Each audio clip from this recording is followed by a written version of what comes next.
Bonjour, bonsoir et bienvenue à notre entretien. L'entretien numéro 138.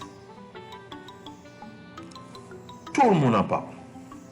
Les vieux, les jeunes, les riches, les pauvres, tout le monde en parle. Les catholiques en parlent, les protestants en parlent. Tout le monde en parle.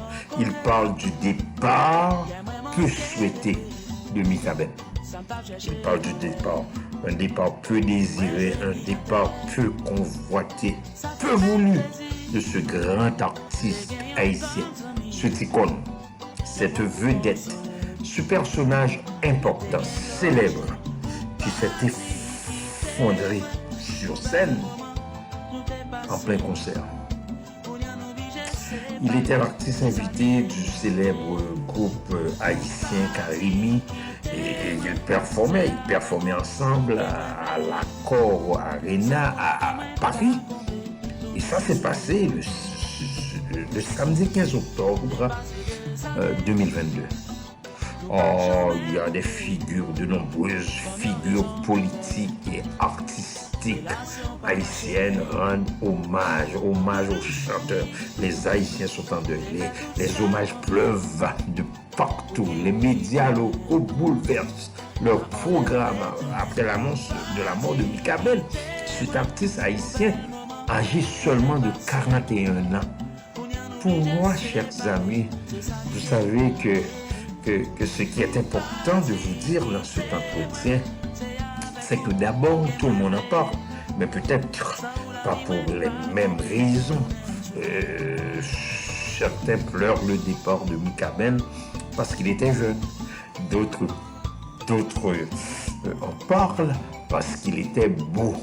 D'autres encore parce qu'ils ne comprennent pas ce qui est arrivé. J'ai personnellement vu un commentaire sur les réseaux sociaux où quelqu'un a dit « Why God? Pourquoi Dieu a permis que cela arrive ?» Il était jeune, il était beau, il représentait bien Haïti. C'était un grand ambassadeur pour Haïti. Pourquoi Dieu a permis que cela arrive? Ce n'est pas à nous de demander à Dieu ce qu'il veut faire, ce qu'il laisse arriver. Mais en regardant tout cela, je me suis posé moi-même des questions sur ma destinée et la destinée de chacun de vous qui m'écoutez. Je me suis posé de sérieuses questions, à savoir, cela peut aussi m'arriver. À bien regarder, nous pouvons tous disparaître dans une fraction de seconde. À bien regarder, nous pouvons quitter cette terre de façon très inopportune, très saugrenue, très choquante. Nous pouvons partir en laissant derrière nous des souvenirs qui paraissent inoubliables, illustres, des souvenirs fameux, célèbres. Voilà pourquoi nous devons nous préparer pour affronter ce qui existe après notre disparition sur cette terre.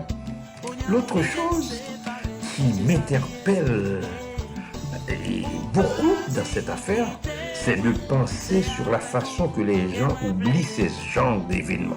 Je suis sûr que dans quelques mois, on n'entendra plus parler de cet événement. On n'entendra plus parler de cet incident,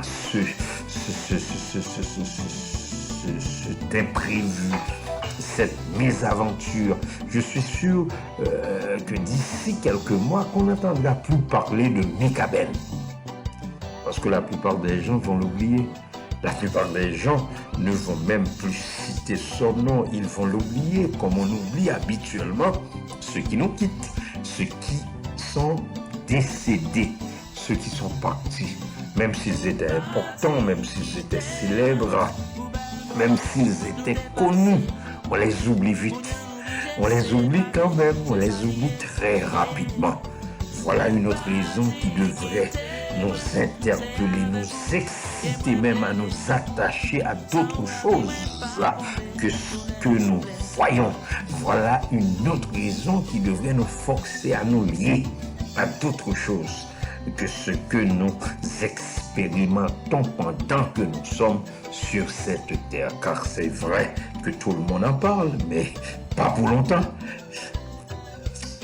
Si tu savais à quelle vitesse les gens t'oublient quand tu meurs, tu ne vivras pas ta vie pour plaire à quelqu'un d'autre que Dieu.